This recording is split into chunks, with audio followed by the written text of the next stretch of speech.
Movie शुरू होती है और हमें दो लोगों को दिखाया जाता है जो किसी से बचने की कोशिश कर रहे थे।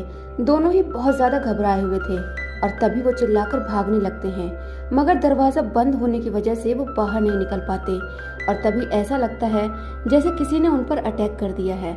जिसके बाद हमें बताया जाता है कि कैसे अर्थ पर ग्लोबल वार्मिंग की वजह से हालत बहुत खराब हो चुके थे और दिन यहाँ आइस एज में कन्वर्ट हो चुके थे। इसके साथ जाने के लिए रेडी था। तब गैरेट नाम का एक लड़का भी इनके साथ जाने के लिए तैयार हो जाता है। ब्रिक्स कहता है कि ठीक है, तो हम तीनों ही कॉलोनी 5 जाएंगे। वहाँ पर एक कपल की तबीयत खराब थी। तभी उनमें से एक आदमी खांस देता है, जिससे कि वो सभी जान जाते हैं कि वो बीमार है और फिर उन दोनों को क्वारंटाइन कर दिया जाता है। अब इसके बाद ब्रिक्स, सैम और गैरेट अपने सफर पर निकल पड़ते हैं। हम रास्ते में देखते हैं कि कैसे पूरा शहर बर्फ की वजह से बर्बाद हो चुका है और लाइफ के कोई भी साइन मौजूद नहीं है, मगर इन तीनों को किसी भी हालत में अपना मिशन पूरा करना था, इसलिए ये लोग आगे बढ़ते रहते हैं। अब इन्हें रास्ते में एक ब्रिज से होकर गुजरना था जो काफी टूटा फूटा होने की वजह से इन्हें थोड़ी मुश्किल होती है। यहाँ तक कि गैरेट नीचे गिरकर मरने वाला था, मगर वो दोनों उसे बचा लेते हैं। आगे जाकर उन्हें एक गाड़ी दिखती है जिसके पास एक आदमी की लाश थी। गाड़ी में एक लेडी और उसकी बच्ची भी होती है। इन तीनों ने ही सुसाइड किया था। शायद रात का मुकाबला न कर पाने की वजह से इन्होंने खुद की जान लेना ही आसान समझा। आगे उन्हें क्रैश हेलीकॉप्टर भी मिलता है जो कि शायद लोगों को रेस्क्यू करने के लिए निकला था, मगर डिस्ट्रॉय हो गया। अब अंधेरा होने की वजह से वो तीनों वहीं रात गुजारने का डिसाइड करते हैं और अगले दिन ये लोग कॉलोनी 5 तक पहुंच जाते हैं। लेकिन वहां के एंट्रेंस पर ही उन्हें बहुत सारा खून दिखता है, जिसे देखकर ये लोग घबरा जाते हैं और वो मगर साथ ही उनके पास मिट्टी भी है। बस उन्हें चाहिए तो सिर्फ शीट्स और जितने भी बाकी लोग जिंदा हैं वो उनके साथ जुड़ जाएं, मगर वो अपनी लोकेशन बता पाए इससे पहले ही उनका कनेक्शन टूट गया था। मगर उन्होंने अपनी कोशिश शुरू कर दी उस कॉलोनी को ढूंढने की। अब वो आदमी सैम को बताता है कि उन्होंने हीटिंग स्टेशन को ढूंढने के लिए अपने कुछ आदमियों को भेजा था, मगर उनमें से कोई भी वापस नहीं आया। हाँ, कुछ लोग उनके लोगों का पीछा करते हुए यहाँ जरूर पहुँच गए जो कि अब भी इसी कॉलोनी में मौजूद हैं।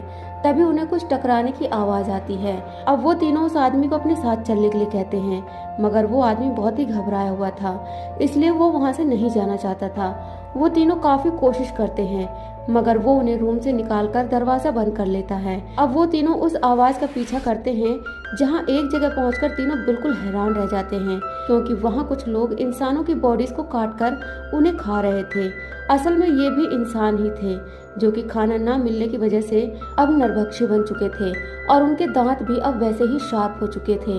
अब जैसा कि आपको याद होगा कि हमें मूवी के स्टार्टिंग में 2 लोगों को दिखाया गया, कॉलोनी के लिए निकल पड़ते हैं, लेकिन टेम्परेचर बहुत लो होने की वजह से वो दोनों हेलीकॉप्टर में रात गुजारने का डिसाइड करते हैं, जहां वो दोनों ही गैरेट को याद करते हैं और उसके जाने पर बहुत दुखी होते हैं।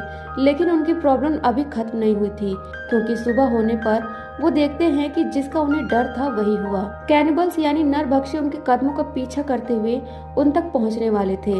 तभी ब्रिक्स और सैम वहां से भागने लगते हैं, लेकिन वो डिसाइड करते हैं कि वो डायनामाइट से ब्रिज को ब्लास्ट कर देंगे जो कि उनकी कॉलोनी तक पहुंचने का एक ही रास्ता है और इस तरह वो उनकी कॉलोनी तक पहुंच नहीं पाएंगे।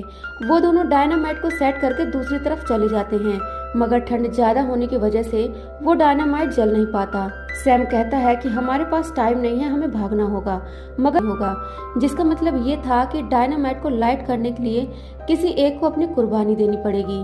अब ब्रिक्स सैम को धक्का देकर खुद डायनामाइट लेकर ब्लास्ट कर देता है, जिससे कि ब्रिज के बीच एक बहुत बड़ा गैप हो जाता है। लेकिन इसके बाद भी नरभक्षी का जो हेड होता है वो बच जाता है। अब सैम जैसे तैसे करके कॉलोनी की तरफ भागता है और काफी लंबे सफर के बाद वो वहाँ पहुँच जाता है, जहाँ हम मैसन को देखते हैं जो उस कपल को मारने वाला होता है जिन्हें क्वारंटाइन किया गया था। हालांकि उनके रिकवर होने का टाइम अभी पूरा नहीं हुआ था। काय उसे रोकने की कोशिश करती है, मगर मैसन उस लेडी को मार देता है और वो आदमी वहाँ से भाग जाता है, जिससे कि मैसन को गुस्सा आ जाता है। तभी सैम भी वहाँ पर आ जाता है और उन सबको ब्रिक्स की मौत के बारे में बताता है। ये सुनकर मैसन गन के दम पर वहाँ का खुद का लीडर अनाउंस करता है। सैम उसको सारे इंसिडेंट्स के बारे में बताता है, मगर मैसन को उसकी बातों पर यकीन नहीं होता। वो समझता है कि लंबा सफर करने की वजह से उसका दिमाग खराब हो चुका है, जहाँ उनके बीच में बहुत खतरनाक फाइट होती है और सैम किसी तरह से उसे मारने में कामयाब हो जाता है और फिर वो सभी वहाँ से बाहर आ जाते हैं। अब सिर्फ कुछ ही लोग जिंदा बचे थे। उनमें से कुछ कंफ्यूज थे कि क्या उन्हें इस ठंड में इस न्यू कॉलोनी को ढूंढने निकलना चाहिए या कि कॉलोनी 5 ही उनकी आखिरी उम्मीद है। जिसके बाद ये सभी उसे ढूंढने के लिए निकल जाते हैं और यहीं पर ये मूवी एंड हो जाती है। तो फ्रेंड्स, आपको ये मूवी कैसी लगी कमेंट करके जरूर बताइएगा और जाते जाते वीडियो को लाइक शेयर जरूर करें। फिर मिलते हैं नेक्स्ट वीडियो में, तब तक के लिए टेक केयर, बाय।